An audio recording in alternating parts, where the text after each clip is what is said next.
মিরপুরে পাট খেতে পাইয়া অস্ট্রেলিয়ার এভাবে যে বাংলা ওয়াশ দিয়ে দিতেছে বাংলাদেশ। গত ম্যাচে ৮৬ রানে হারাই দিছে অস্ট্রেলিয়াকে বাংলাদেশ। নাহিদ রানা বোলিংয়ের চমক, এরপরে ব্যাটিংয়ের চমক দেখালো মোসাদ্দেক হোসেন সৈকত।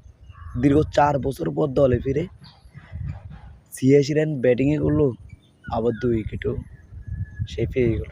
শেষ পর্যন্ত বিশাল চমকে প্রথম ইনিংসটা আমরা জিতে গেলাম।